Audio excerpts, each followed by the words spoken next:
final element of the Mail on Sunday's defense in the privacy and copyright case brought against it by Meghan, the Duchess of Sussex, has gone down in flames in the London High Court, further deepening the paper's humiliation. That's according to Byline Investigate. Meghan Markle delivers second humiliating blow to the Mail on Sunday as she wins copyright claim.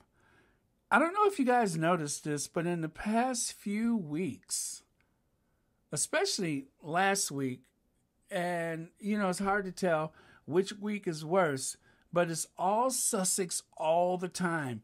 And it's like there's been this big effort to, I guess, smear the reputation of the Sussexes.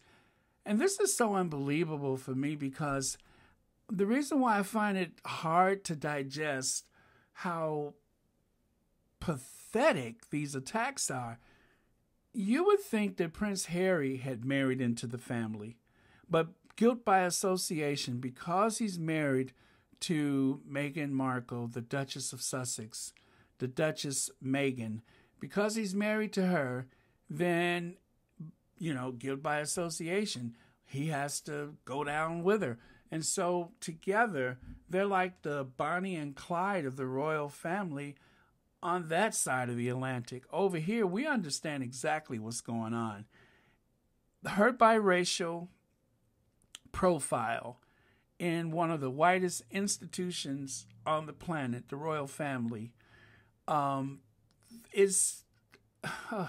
it triggers something in people. And so these attacks continue.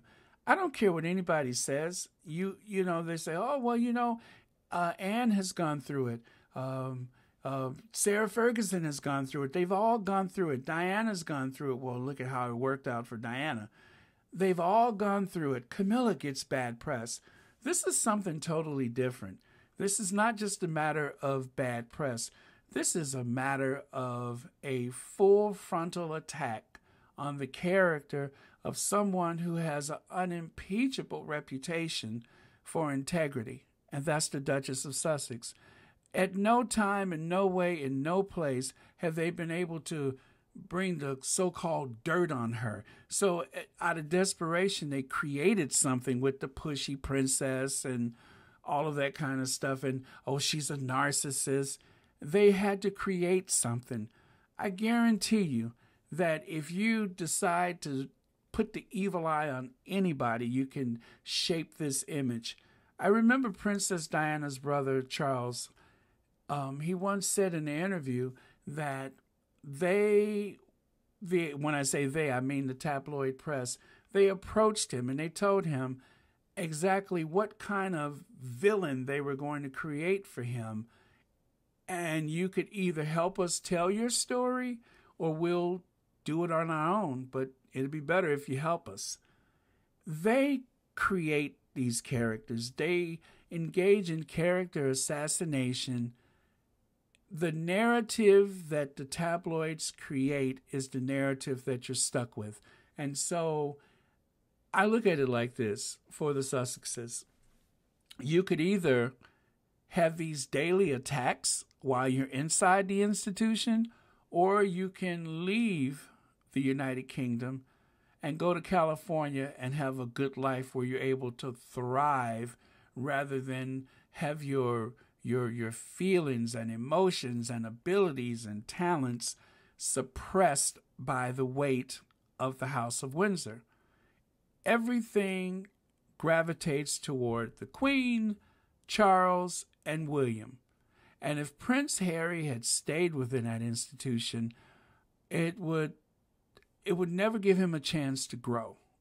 This is the best thing that could have possibly happened. It's too bad that it comes along with a lot of pain, but once you get that wisdom tooth out, all of a sudden you feel more optimistic and you feel better.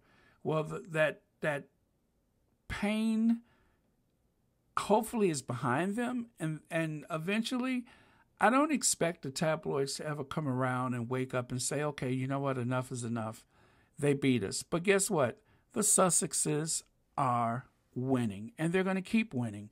And if you want to take this to a higher court, you'll lose again. you.